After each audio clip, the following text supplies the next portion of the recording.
শ্রী অমিত শাহজিকে অনুরোধ করছি, আপনি দয়া করে মঞ্চে আপনার বক্তব্য প্রদানের মধ্যে দিয়ে পশ্চিমবাংলার 9.5 কোটি মানুষকে সম্বোধিত করুন, তাদেরকে সাহস প্রদান করুন।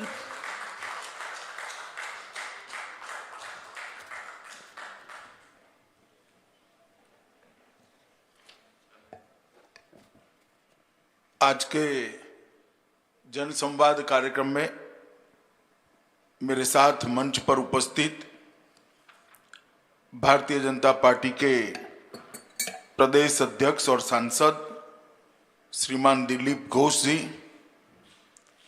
हमारे राष्ट्रीय सह संगठन मंत्री श्रीमान शिव प्रकाश जी, हमारे राष्ट्रीय महामंत्री और बंगाल के प्रभारी जिन्होंने बंगाल के संगठन के अंदर अपने परिश्रम से जान फूंकी है, ऐसे श्री कैलाश विजयवर्गीय जी, केंद्रीय मंत्री श्रीमान बाबुल सुप्रियो जी, बहन देवर्षि चौधरी जी, भारतीय जनता पार्टी के वरिष्ठ नेता आहलूवालिया जी, बंगाल भारतीय जनता पार्टी के वरिष्ठ नेता श्री मुकुल रॉय जी, भारतीय जनता पार्टी के राष्ट्रीय सचिव श्री राहुल सिन्हा जी, स्वपन दास गुप्ता जी, श्री अरविंद मेनन जी, और इस वर्चुअल रैली में टेक्नोलॉजी के माध्यम से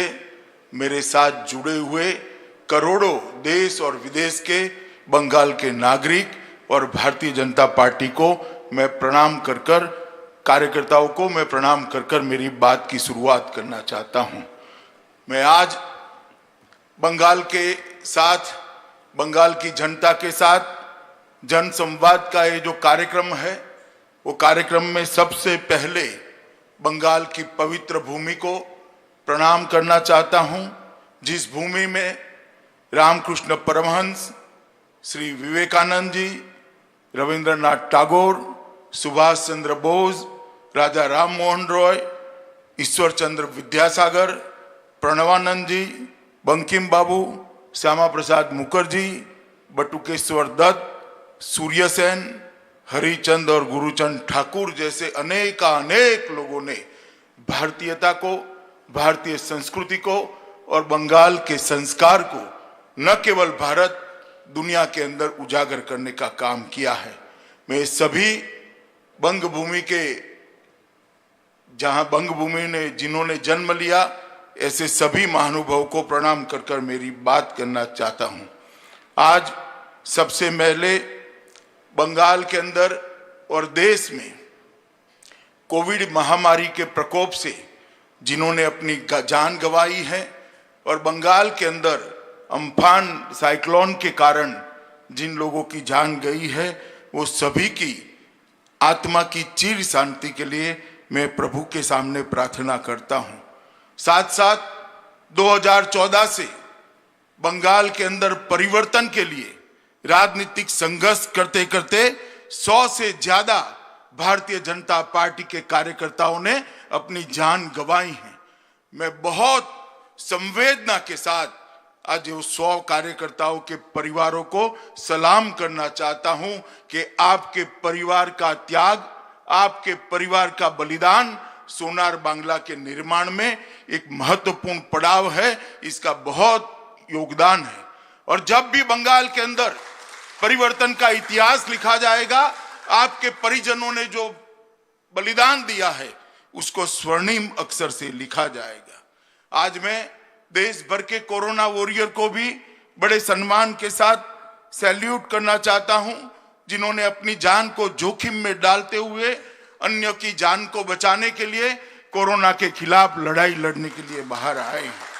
और जो भाई बहन पूरे देश भर में बंगाल में कोरोना से ग्रसित है, मृत्यु के खिलाफ, कोरोना के खिलाफ जंग लड़ रहे हैं, मैं इन सबको भी अपनी शुभकामनाएं देना चाहता हूं कि आप जल्दी स्वस्थ होइए और सोनार बांग्ला के अभियान के अंदर, सोनार बांग्ला के निर्माण के अंदर जुड़ जाइए और बंगाल के अंदर परिवर्तन की ये लड़ाई के अंदर जुड़ जाइए।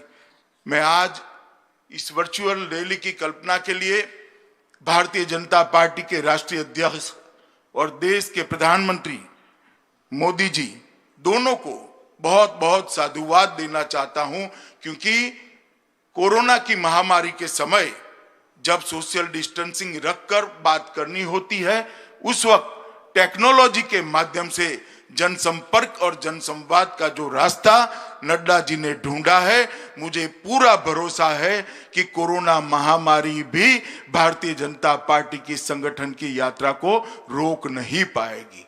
देश में 75 से ज्यादा वर्चुअल रैली के माध्यम से देश भर की जनता और देश भर के कार्यकर्ताओं का जो संपर्क करने का हमने अभियान चलाया है, वो अभियान जरूर आने वाले दिनों में अपनी असर दिखेगा। मैं बंगाल की जनता को विशेषकर धन्यवाद करना चाहता हूं, क्योंकि आज ये वर्चुअल संवाद, जनसंवाद, बंगाल की जनता के साथ जनसंवाद जो है, मोदी जी की सरकार के 1 साल की समाप्ति के लिए है। मैं बंगाल की जनता को ये कहना चाहता हूं कि भले भारतीय जनता पार्टी को 303 सीटें देश भर से मिली है, मगर मेरे जैसे कार्यकर्ता के लिए सबसे महत्वपूर्ण सीटें हैं बंगाल की 18 सीटों पर भारतीय जनता पार्टी का विजय। क्योंकि पूरे देश भर के अंदर जब लोकतंत्र की नींव मजबूत हुई है, लोकतंत्र ने अपनी जड़ें जमाई हैं, एकमात्र बंगाल ऐसा राज्य है जहां आज भी राजनीतिक हिंसा का कारोबार चल रहा है, राजनीतिक हिंसा की बोलबाल चल रही है, और राजनीति के अंदर हिंसा का प्राधान्य हिंदुस्तान के किसी भी प्रदेश के अंदर नहीं होना चाहिए। हमने आह्वान किया था बंगाल की जनता को कि आप मोदी जी के हाथ मजबूत करिए, मोदी जी के साथ जुड़िए, मोदी जी के साथ महान भारत बनाने के एक अभियान के अंदर साथ दीजिए। और मुझे बहुत आनंद है, बहुत विशेष आनंद है कि बंगाल की जनता ने भारतीय जनता पार्टी और मोदी जी की ये अपील को स्वीकार करते हुए 42 में से 18 सीटें देकर मोदी जी को पूर्ण बहुमत के साथ प्रधानमंत्री बनाया। और ये जो आपका दिया हुआ हौसला है, आपका दिया हुआ आशीर्वाद है, मैं आपको विश्वास दिलाना चाहता हूं कि भारतीय जनता पार्टी सिर्फ आंदोलन करने के लिए बंगाल के मैदान में नहीं आई। भारतीय जनता पार्टी सिर्फ राजनीतिक दल के विस्तार के लिए बंगाल के मैदान में नहीं उतरी है। भारतीय जनता पार्टी बंगाल के अंदर हमारे संगठन की नींव मजबूत करना तो चाहती ही है, परंतु भारतीय जनता पार्टी फिर से संस्कारित बंगाल बनाना चाहती है, हमारा सोनार बांग्ला फिर से बनाना चाहती है, और हम एक मजबूती के साथ बंगाल की जनता के साथ खड़े हैं। मित्रों, आज ये जो वर्चुअल रैली है, ये रैली टेक्नोलॉजी के माध्यम से भारतीय जनता पार्टी की कार्य संस्कृति और कार्य पद्धति को आगे बढ़ाने का एक रास्ता है। भारतीय जनता पार्टी लोकतांत्रिक तरीके से लोकतंत्र के अंदर अपने विचार का, अपनी विचारधारा का विस्तार करने में विश्वास रखने वाली पार्टी है। जब विचारधारा का, अपने स्वप्नों का विस्तार करना होता है तो जनसंपर्क और जनसंवाद बड़े महत्वपूर्ण होते हैं।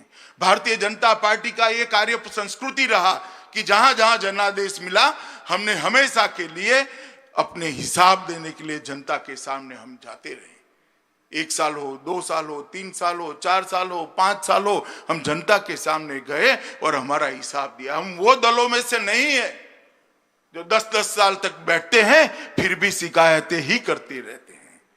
भाई, सत्ता आपको दे दी, सरकार आपको दे दी और हालत नहीं संभल रहे हैं तो केंद्र पर हमले करना, हम वो दल नहीं है।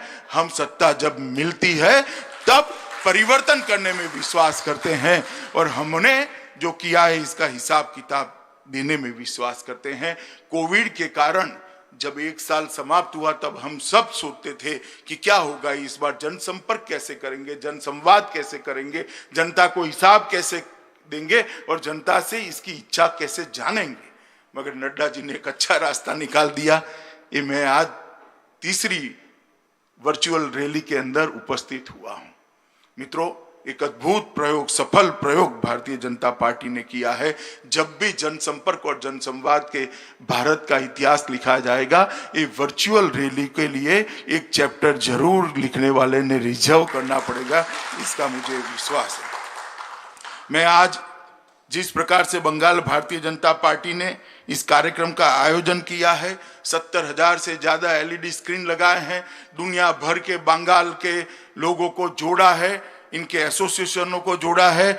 मैं दिलीप घोष, मुकुल रॉय और कैलाश विजयवर्गीय और उनकी टीम को हृदय से बधाई देना चाहता हूं कि आपका ये परिश्रम बंगाल की जनता के साथ जनसंवाद भारतीय जनता पार्टी का जरूर रंग लाएगा।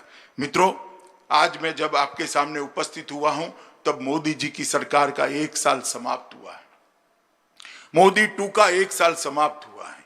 मगर मोदी 2 को आइसोलेशन में नहीं देख सकते, 1 साल को आइसोलेशन में नहीं देख सकते।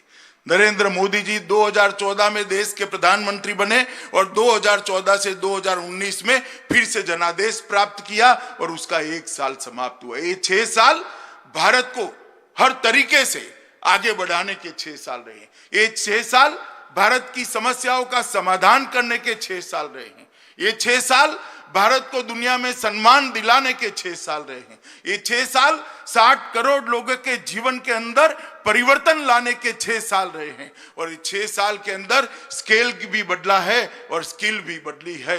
हर तरीके से नए भारत की रचना की दिशा में हम मोदी जी के नेतृत्व में आगे बढ़े हैं। जब मोदी जी को नेता चुना गया, मैं भी भारतीय जनता पार्टी के महासचिव के नाते संसद के सेंट्रल हॉल में था। मुझे आज भी मोदी जी का पूरा भाषण याद है। उन्होंने भाषण की शुरुआत में ही कहा था कि भारतीय जनता पार्टी की सरकार, ये मेरी सरकार जो ऐतिहासिक जनादेश लेकर आई है, वो गरीबों की सरकार होगी, दलितों की सरकार होगी, आदिवासियों की सरकार होगी, पिछड़ों की सरकार होगी। दूसरे दिन अखबारों ने, ढेर सारे अखबारों ने अपने कमेंट्स लिखे थे कि सब ऐसा कहते हैं मगर गरीबों के लिए कुछ नहीं होता। मैं सबको आज कहना चाहता हूं, 6 साल हो गए, पीछे मुड़कर देखिए 60 करोड़ गरीबों के जीवन में किस प्रकार से परिवर्तन लाने का काम ये भारतीय जनता पार्टी की सरकार ने किया है। मित्रों, मैं आपको बताना चाहता हूं कि मोदी जी ने सबसे पहले 60 करोड़ गरीबों के घर में, जिनके पूरे परिवार के पास बैंक अकाउंट नहीं था, उसके घर में बैंक अकाउंट पहुंचाने का काम किया और ये जनधन योजना के माध्यम से बैंक अकाउंट पहुंचाया। 31 करोड़ बैंक अकाउंट खोले गए। जब 31 करोड़ बैंक अकाउंट खोले गए, बहुत सारे नेताओं की टिप्पणियां मुझे याद है, राहुल बाबा की भी टिप्पणियां याद है। बैंक अकाउंट खोलकर करोगे क्या, अंदर रखोगे क्या?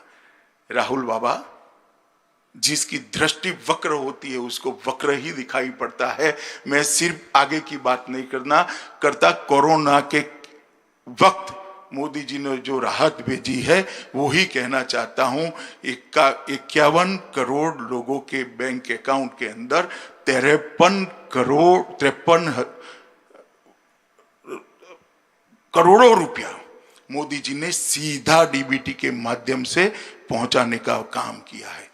मित्रों, ये पैसा अगर अकाउंट न होता तो किस तरह से पहुंचा? हर घर में जनधन अकाउंट खोला। 50 करोड़ भारतीयों के जीवन के अंदर स्वास्थ्य की सुविधाएं नहीं थी। 50 करोड़ भारतीयों के लिए अगर बीमारी आ जाती है तो ईश्वर ही मालिक होता था।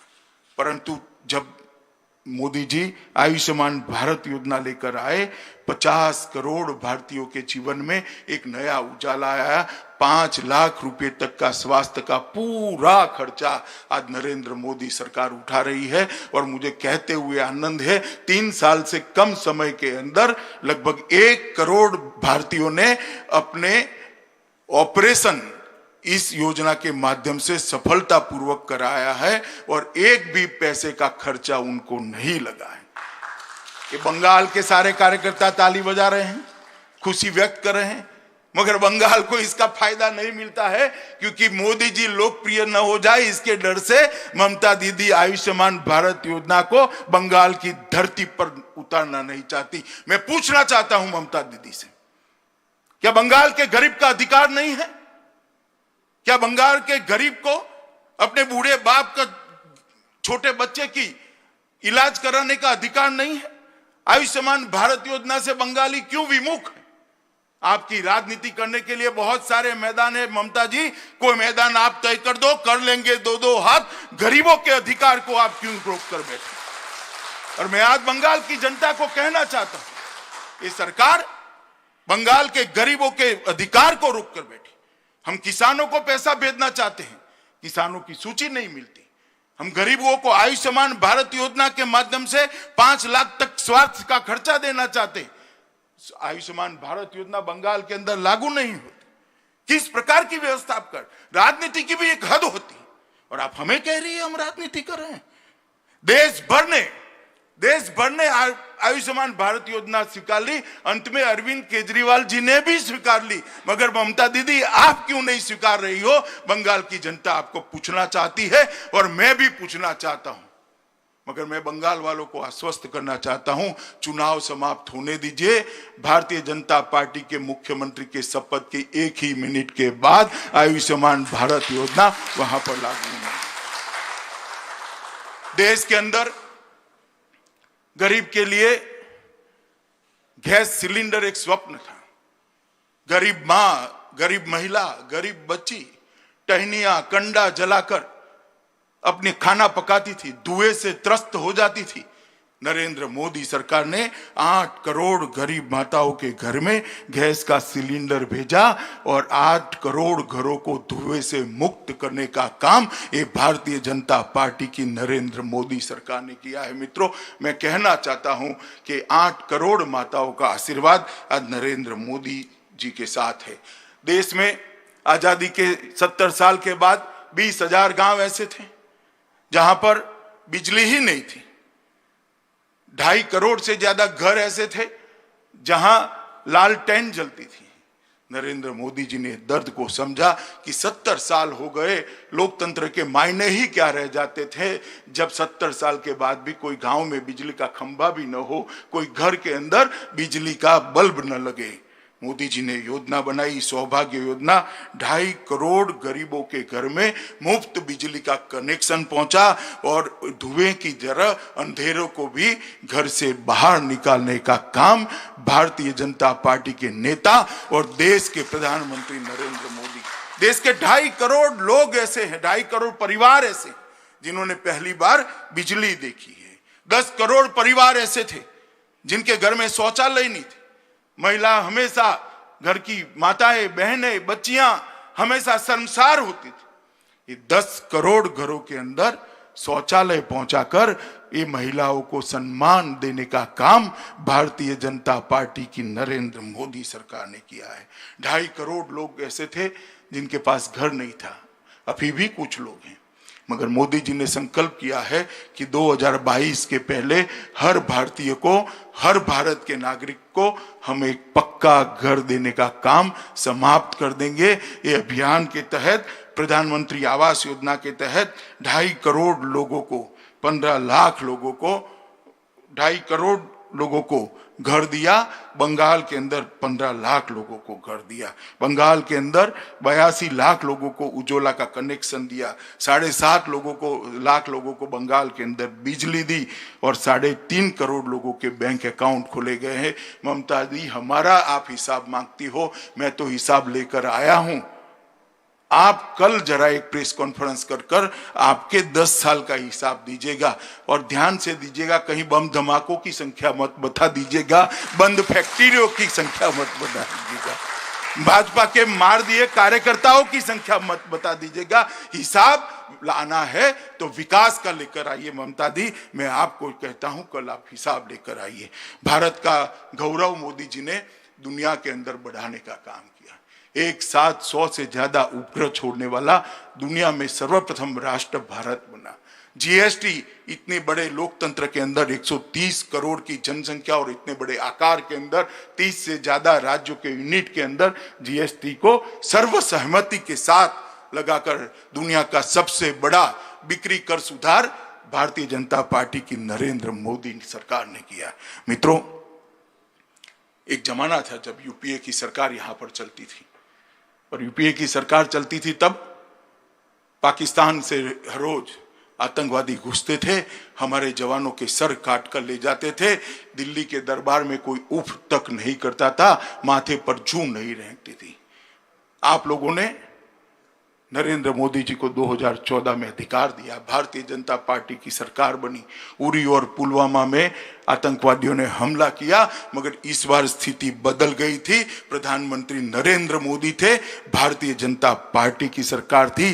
कुछ ही दिनों में सर्जिकल स्ट्राइक और एयर स्ट्राइक कर कर पाकिस्तान के घर में घुसकर अपने जवानों के खून का बदला लेकर अपने नर बांकुरे वीर बांकुरे वापिस आए और दुनिया भर के अंदर एक संदेश भेजा कि भारत के जवानों का खून सस्ता नहीं है। अगर कोई हमारे इस जवानों के साथ छेड़खानी करेगा तो उसको परिणाम भुगतने पड़ेंगे। और मित्रों, इससे एक आतंकवाद के खिलाफ जीरो टॉलरेंस का संदेश गया है। और दूसरा टर्म शुरू होते ही 70 साल से कई मुद्दे ऐसे थे जिनको कोई छूने की हिम्मत नहीं करता था। वो मुद्दे देश की एकता और अखंडता के साथ जुड़े थे, देश की सुरक्षा के साथ जुड़े थे। देश का हर नागरिक और बंगाल का तो हर नागरिक विशेषकर चाहता था कि कश्मीर के अंदर धारा 370 और 35A को हटा दिया जाए, क्योंकि बंगाल के ही नेता थे, बंगाल के ही सुपुत्र थे श्यामा प्रसाद मुखर्जी, जिन्होंने अपने जीवन का बलिदान कश्मीर में 370 के आंदोलन के लिए कश्मीर की भूमि पर दिया। और हम भारतीय जनता पार्टी के कार्यकर्ताओं के लिए गौरव है कि हमारी पार्टी के पहले राष्ट्रीय अध्यक्ष ने कश्मीर के लिए कश्मीर की भूमि पर बलिदान दिया था। और मैं तो जब से कार्यकर्ता बना 14 साल की उम्र से, तब से नारे लगाते थे हम लोग कि जहां हुए बलिदान मुखर्जी वो कश्मीर हमारा है। मगर एक कसक रह जाती थी, दिल में एक दर्द रह जाता था कि धारा 370 और 35 है, तब तक कश्मीर हमारा नहीं है।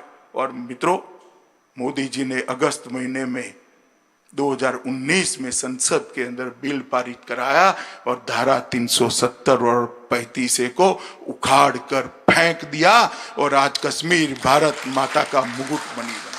हमेशा के लिए कश्मीर के साथ भारत का जुड़ाव करने का काम नरेंद्र मोदी जी ने किया। और मैं मानता हूं, जब भी देश की एकता और अखंडता के लिए कुछ भी लिखा जाएगा, मोदी जी का एक कदम भूरी भूरी प्रशंसा के साथ किसी भी कटु आलोचक को भी लिखना पड़ेगा कि धारा 370 और 35A को हटाने का काम ये भारतीय जनता पार्टी की सरकार ने किया। देश के करोड़ों लोग चाहते थे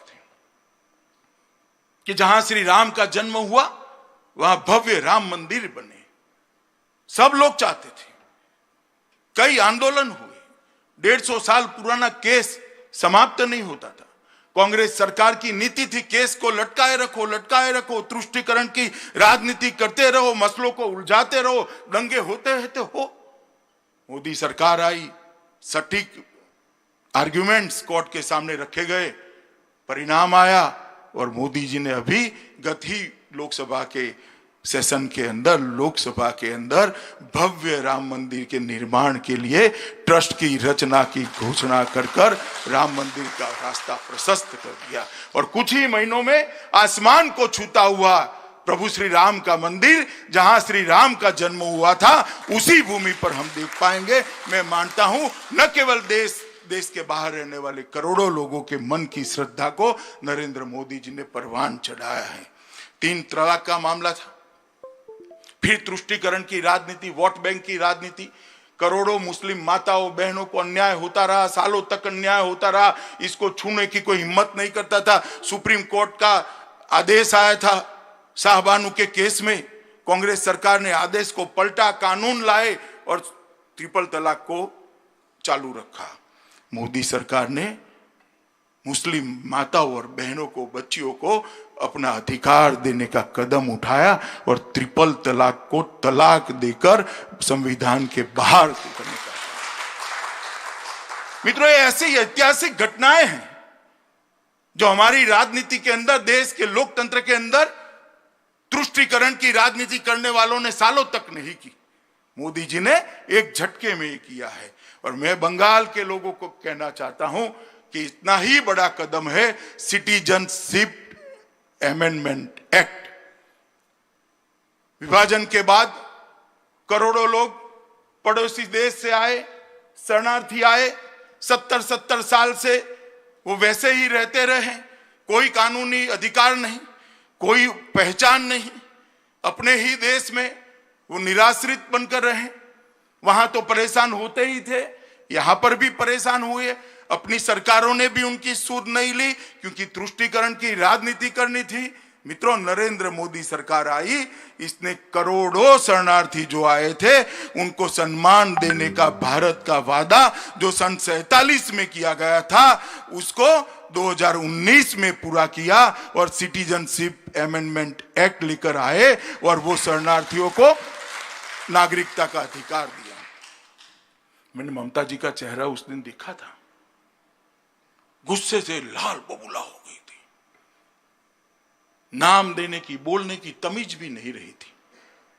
मैंने इतना गुस्से किसी व्यक्ति को कभी नहीं देखा कि हम इसका विरोध करेंगे, एडी चोटी का विरोध करेंगे। संसद में भी किया, रोड पर भी किया, रैलियां निकाली। मैं ममता दीदी को आज इतना पूछना चाहता हूं कि मतुआ समाज के लोगों ने आपका क्या बिगाड़ा है? ये नाम शूद्रों ने आपका क्या बिगाड़ा है?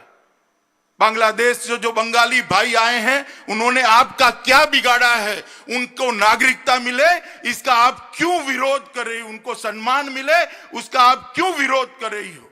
ये बंगाल की जनता जानना चाहती है। उन्होंने स्पष्टता करनी चाहिए बंगाल की जनता के सामने कि जो शरणार्थी आए हैं उनको हम नागरिकता देने का विरोध कर रहे हैं, इसके ये कारण है। और मैं ममता जी को कहना चाहता हूं कि आप सीए का विरोध कर रही है, जब मतपेटियां खुले तब देख लेना कि बंगाल की जनता आपको राजनीतिक शरणार्थी बनाने वाली है। सीए का विरोध आपको बहुत महंगा पड़ेगा। मित्रों, भारतीय जनता पार्टी की सरकार ने, हमारे नेता नरेंद्र मोदी जी ने कई ऐसे फैसले लिए जो 70 साल तक नहीं लिए गए थे। महात्मा गांधी ने कहा था, सरदार पटेल ने कहा था, राजेंद्र बाबू ने कहा था, जवाहरलाल नेहरू ने कहा था, मगर ये कांग्रेस कभी भी उनको नागरिकता देना नहीं चाहती थी। हमने मित्रों 60 करोड़ गरीबों को आवास, बिजली, शौचालय, सिलेंडर, बैंक खाते देने के साथ साथ अब एक ही कमी रह गई थी कि इनको शुद्ध पीने का पानी नहीं मिलता था। मैं गुजरात से आता हूं।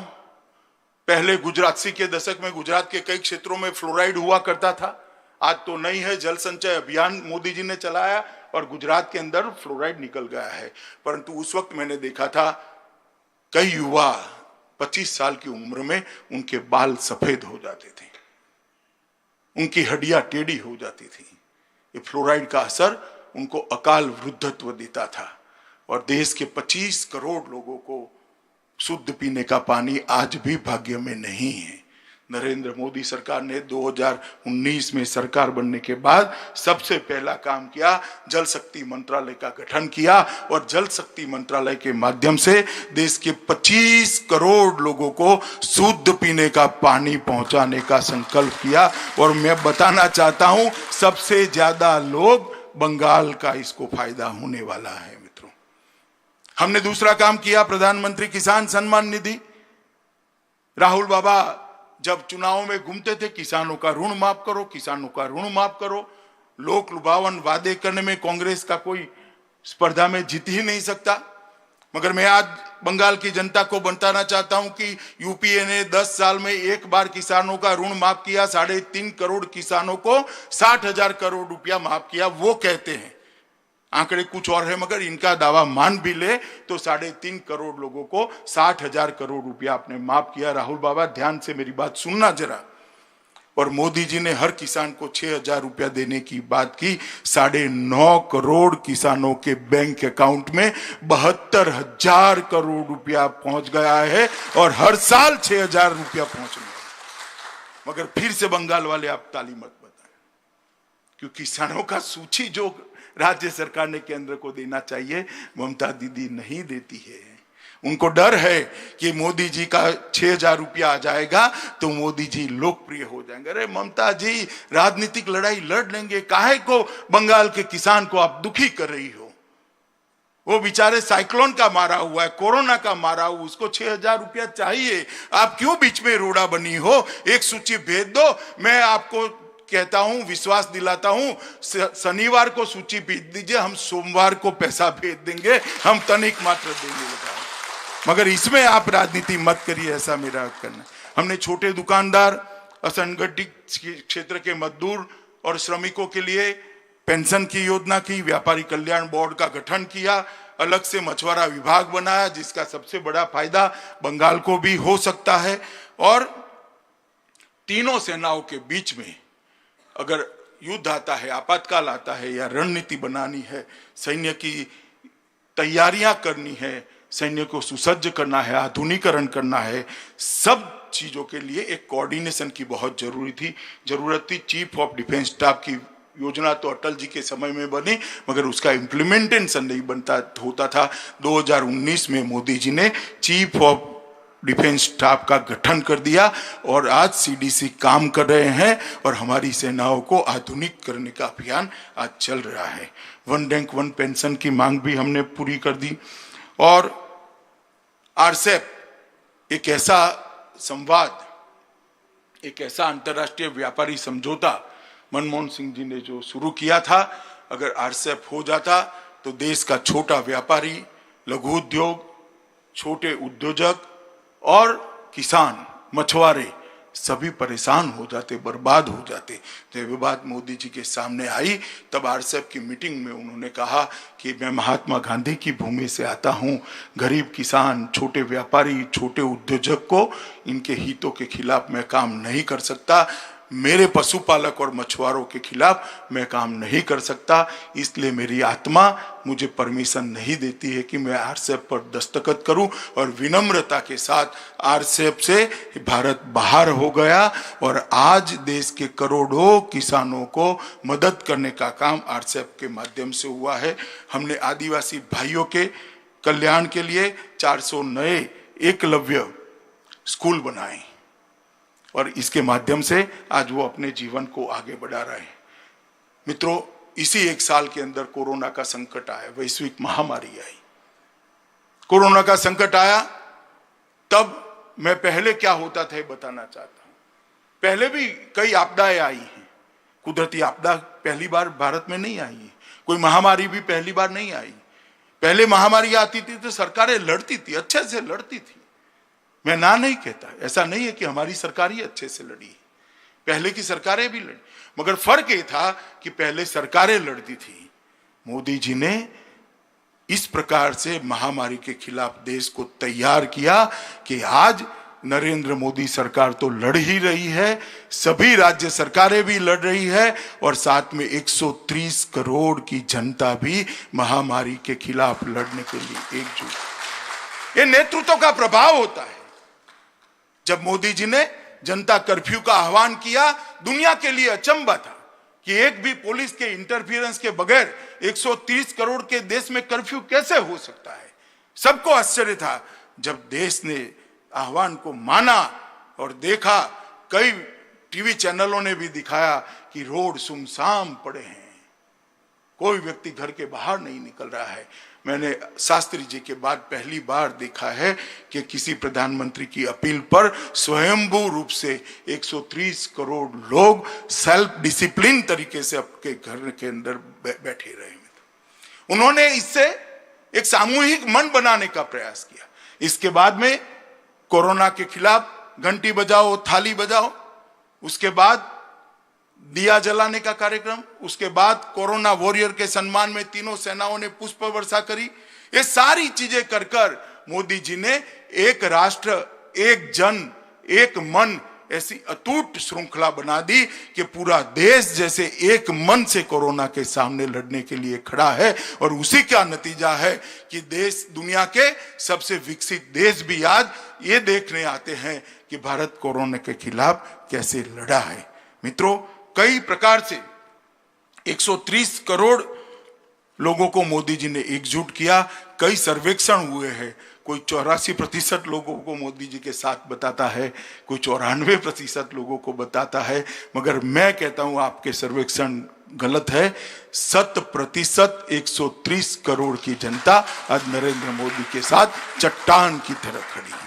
मित्रों, प्रधानमंत्री गरीब कल्याण पैकेज कोरोना की महामारी की शुरुआत में भी लेकर आए। मोदी जी को मालूम था कि सबसे बुरी असर देश के गरीबों को पड़ती। 1,70,000 करोड़ का पैकेज लेकर आए, जिसके अंदर ढेर सारी योजनाएं थी। मैं कुछ योजना जरूर बताना चाहता हूं। किसान सम्मान निधि लगभग 8.7 करोड़ लोगों को 16,000 करोड़ रुपया दिया। बंगाल में कुछ नहीं मिला क्योंकि हमारे पास सूची नहीं है। महिला जनधन खाता 20 करोड़ लोगों को 30,000 करोड़ रुपया मिला और बंगाल के अंदर 1.92 करोड़ लोगों को 2885 करोड़ रुपया मिला। सामाजिक सुरक्षा का पेंशन 3 करोड़ लोगों को 3,000 करोड़ रुपया मिला। बंगाल में 21 लाख लोगों को 213 करोड़ रुपया मिला। कंस्ट्रक्शन वर्कर्स 2.3 करोड़ को 4,300 करोड़ मिला। बंगाल में 30 लाख लोगों को 300 करोड़ रुपया मिला। उज्ज्वला योजना 8.19 करोड़ लोगों को 13,000 करोड़ के गैस के सिलेंडर फ्री दिए गए। बंगाल के अंदर 1.13 करोड़ की दो दिए हैं, इसलिए 1.13 करोड़ लोगों को 1100 करोड़ के गैस के सिलेंडर दिए गए। बंगाल की जनता के 3.5 करोड़ लोगों को 3556 करोड़ का सीधी मदद नरेंद्र मोदी जी के द्वारा हर घर में पहुंचाने का काम एक गरीब कल्याण है। और मैं ममता जी को आज भी कहता हूं कि किसानों की सूची भेज दीजिए। हम किसानों को 6,000 रुपया देना चाहते हैं, आप काहे को रोड़ा बनी हो। ये योजना में बंगाल के खाते में 0 आता है। एक बार सूची भेज दीजिए, कृपया सूची भेज दीजिए, हम तुरंत ही पैसा ट्रांसफर करेंगे। और बंगाल पीडीएस के माध्यम से बंगाल के लगभग 60.68 करोड़ लाभार्थियों को 3.84 लाख मैट्रिक टन अनाज दिया, जिसकी वैल्यू लगभग 8,000 करोड़ रुपया होती है। इस प्रकार से 11,000 करोड़ रुपया बंगाल के लोगों को सीधा दिया। सरकार को जो सहायता दी है वो अलग है। 11,000 करोड़ रुपया बंगाल की जनता के घर में सीधा पहुंचाने का काम ये भारतीय जनता पार्टी की सरकार ने किया। और ममता जी पॉलिटिकल तंज कसती है। हम ठीक नहीं चला रहे तो आकर संभाल लीजिए। भाई हमसे तो जो बन पड़ता था वो करा। 11,000 करोड़ रुपया हमने सीधा बंगाल की जनता के खाते में भेजा है और बंगाल सरकार को भी जो देना निकलता था वो निकलता। हमने कोई पक्षपात नहीं किया। मगर आप हमें कह रही है ममता जी की भाजपा वाले संभाल ले, तो मैं आपको कहना चाहता हूं कि बंगाल की जनता आपकी इच्छा बहुत जल्द पूरा करने वाली है। चुनाव के अंदर बंगाल में भारतीय जनता पार्टी की सरकार बनने वाली है। मित्रों, प्रवासी मजदूरों की भी मैं बात करना चाहता हूं। देश भर से प्रवासी मजदूरों का तांता अपने राज्यों में जाने के लिए लगा। देश भर में हमने लगभग 4300 ट्रेनों के माध्यम से 1.25 करोड़ लोगों को, कई बसों के माध्यम से 1.25 करोड़ से ज्यादा लोगों को अपने घर में पहुंचाया। उनको खाना दिया, पानी की बोतल दी। राज्य सरकार ने रेलवे स्टेशन पर जाने के लिए एसटियां दी। राज्य सरकारों ने उनके कैंप लगाए। जब तक ट्रेनों की व्यवस्था नहीं हुई, तब तक शुरू नहीं की, तब तक भोजन कराने की व्यवस्था भी राज्य सरकारों ने की। इसके लिए 11,000 करोड़ रुपया भारत सरकार ने राज्य सरकारों को भी दिया। मगर जब ट्रेनें चालू हुई तब एकमात्र बंगाल राज्य ऐसा था जिन्हें सबसे कम ट्रेन ली। अब तक 236 ट्रेनों के अंदर हमने 3 लाख लोगों को पहुंचा है। उत्तर प्रदेश के लिए 1700 ट्रेनें चली है, बिहार के लिए 1500 ट्रेनें चली है। और मुझे ताज्जुब तो तब हुआ जब ममता जी ने ये प्रवासी मजदूर जो अपने माँ बाप और पत्नी और बच्चों को मिलने आ रहे थे, कोरोना संकट में अपने परिवार के साथ रहना चाहते थे, उनकी ट्रेनों को कोरोना एक्सप्रेस नाम दिया। हमने उसको श्रमिक ट्रेन नाम दिया। ममता दीदी ने कोरोना एक्सप्रेस कहा। ममता दीदी, ये कोरोना एक्सप्रेस आपने जो कहा है, बंगाली श्रमिकों का, बंगाली मजदूरों का जो अपमान किया है, ये कोरोना एक्सप्रेस ही आपको बंगाल के बाहर एग्जिट करने का एक गेटवे बन जाएगी। तृणमूल कांग्रेस को बंगाल के बाहर पहुंचाने वाली एक्सप्रेस गाड़ी बन जाएगी। ये मजदूर भूलेगा नहीं कि इसके संकट के समय में गांव पर नमक छिड़कने का काम आपने किया। मित्रों, मैं आज बंगाल की जनता को यह भी कहने आया हूं, यही बंगाल है जो एक समय पूरे देश को रास्ता दिखाता था। चाहे शिक्षा व्यवस्था की बात हो, समाज सुधार की बात हो, धार्मिक आंदोलन हो, देश को आजाद करने की लड़ाई लड़नी हो, देश के कानून को व्यवस्थित करने की लड़ाई लड़नी हो, हर क्षेत्र के अंदर बंगाल देश का नेतृत्व करता था। एक जमाने में कहा जाता था बंगाल जो आज सोचता है देश 50 साल बाद वो सोचता है। आज बंगाल को क्या होगा? जिस बंगाल से आजादी के नारों का सूत्रपात होता था, जहां वंदे मातरम की रचना, जहां जनगण मन लिखा गया, वो आज बंगाल को क्या होगा? जहां शांति निकेतन का अस्तित्व है, एक नए प्रकार की शिक्षा व्यवस्था की बात हुई, रामकृष्ण और विवेकानंद का एक हिंदू धर्म के पुनरुद्धार का आंदोलन चला, चैतन्य महाप्रभु ने भक्ति आंदोलन की शुरुआत की, वो बंगाल को आज क्या हो गया है? जो बंगाल को सोनार बांग्ला कहते थे, वो बंगाल को आज क्या हो गया है? जहां रविंद्र संगीत की धुन सुनाई देती थी, गूंज सुनाई देती थी, वो बंगाल आज बम के धमाकों से दहल कर रह गया है। गोलियों की आवाज लोगों की चीखों से, हत्याओं से सुन्न रह गया है। कौमी दंगों से इसकी आत्मा को बहुत बड़ी क्षति पहुंची है। सर्वधर्म संभाव के लिए सबसे अच्छा उदाहरण बंगाल का दिया जाता था। वो बंगाल को तुष्टीकरण की ओछी राजनीति कर किसी एक समुदाय के लिए ही प्रायोरिटी देने का काम आज बंगाल के अंदर हो रहा है। सोनार बांग्ला के जगह कम्युनिस्ट पार्टी पहले 2.5 दशक तक और अब 1 दशक तक तृणमूल कांग्रेस बंगाल को गरीबी की दिशा में ढकेलने का काम कर दिया है।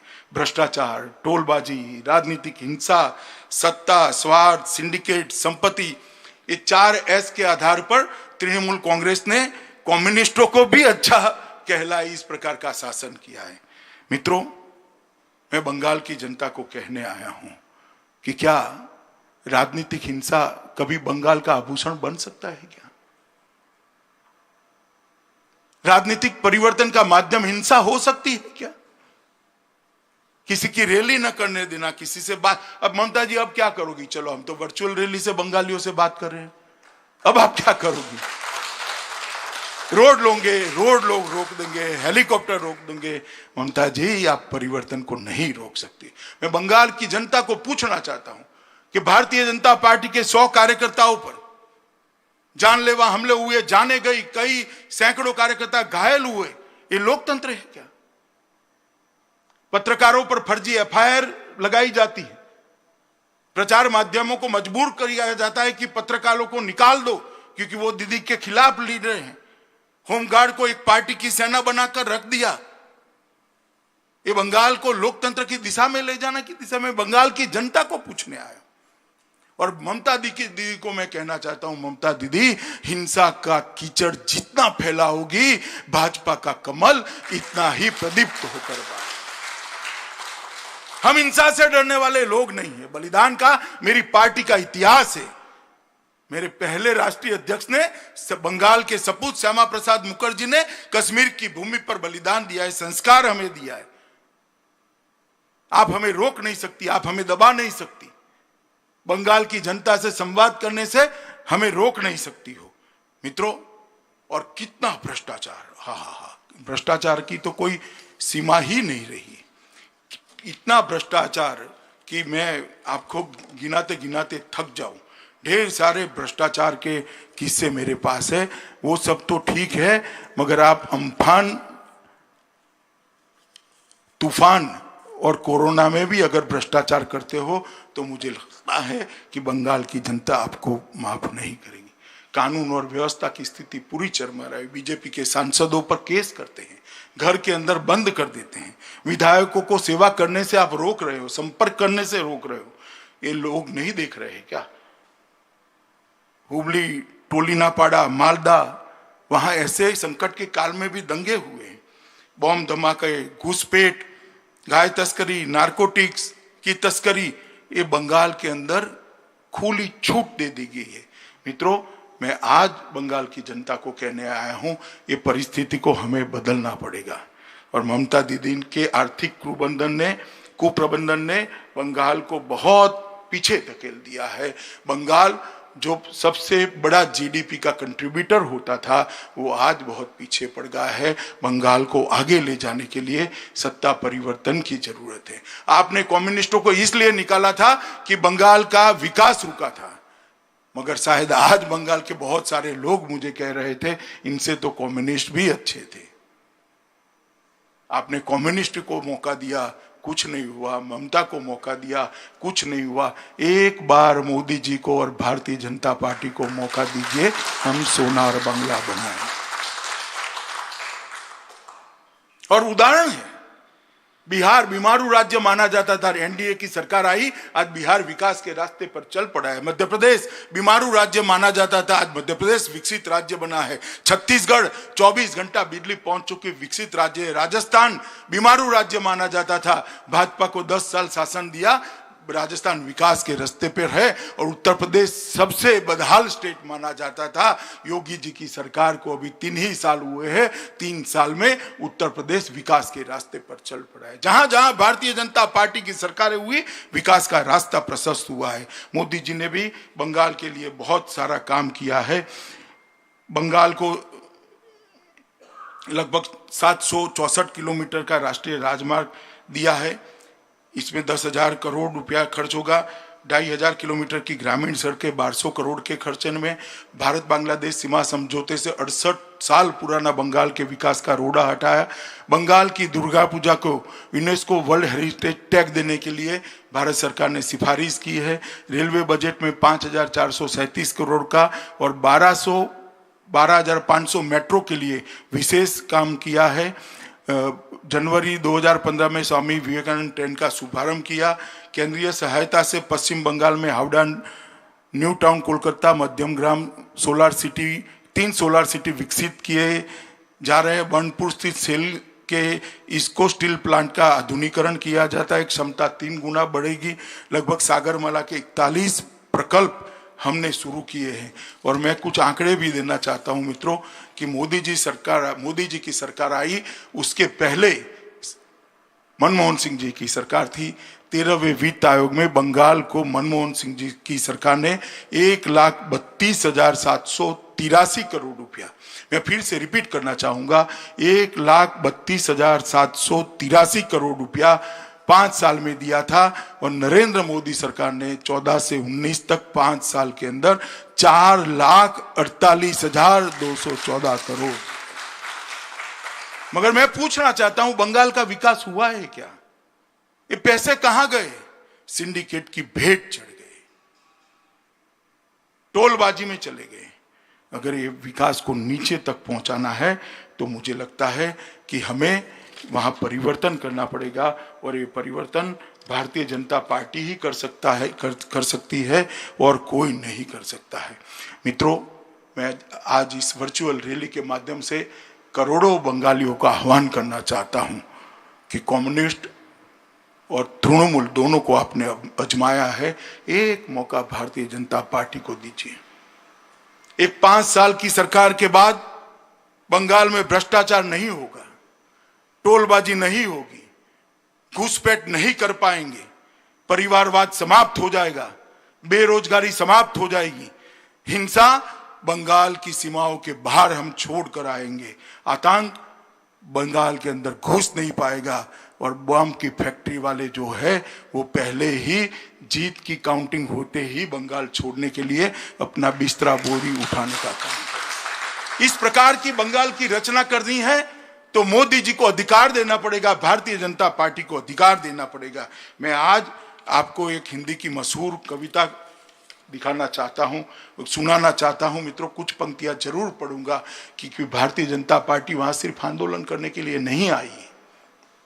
मैं कविता पढ़ना चाहता हूं और हिंदी में है, मगर मैं मानता हूं कि आप मेरी ये सुंदर कविता किसी कवि की है, इसका अर्थ समझेंगे। हो गई है पीर पर्वत सी पिघलनी चाहिए, इस हिमालय से कोई गंगा निकलनी चाहिए। एक पीड़ा का पहाड़ है, वहां से गंगा निकालने की कवि बात कर रहा है। सिर्फ हंगामा खड़ा करना मेरा मकसद नहीं है, मेरी कोशिश है कि ये सूरत बदलनी चाहिए। बंगाल को हम बदलना चाहते हैं, मेरे सीने में ही नहीं तेरे सीने में सही, हो कहीं भी आग, लेकिन आग जलनी चाहिए। ये परिवर्तन की आग, आप उसके वाहक बने। बंगाली जनता भारतीय जनता पार्टी के सोनार बांग्ला को अपना स्वप्न बनाए और सोनार बांग्ला के आह्वान के लिए, इसकी रचना के लिए मोदी जी के हाथ मजबूत करे। ना रोजवेली स्कैम होगा, ना शारदा चिटफंड स्कैम होगा, ना नारदा स्कैम होगा, ना वक्फ का घोटाला होगा, ना भतीजा गेट होगा, ना ट्राइडेंट लाइट घोटाला होगा, ना एडमिशन घोटाला होगा। घोटाला और भ्रष्टाचार मुक्त बंगाल देने का काम हम करेंगे। मैं अंत में सभी बंगाल के कार्यकर्ता और बंगाल की जनता को आह्वान करना चाहता हूं कि मोदी जी ने एक आत्मनिर्भर भारत का नारा दिया है। आत्मनिर्भर भारत तभी बन सकता है, देश की पूरी जनता 130 करोड़ लोग स्वदेशी चीजों का, स्वदेशी उत्पादों का ही उपयोग करे। मैं बंगाल की जनता को कहना चाहता हूं, लोकल का उपयोग करिए, लोकल के लिए वोकल बनिए और मोदी जी के नेतृत्व में आत्मविश्वास से जगमगता आत्मनिर्भर भारत बनाइए।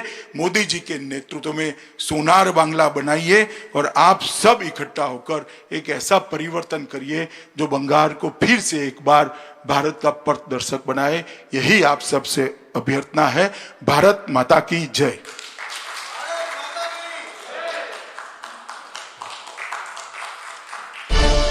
Audio Jungle.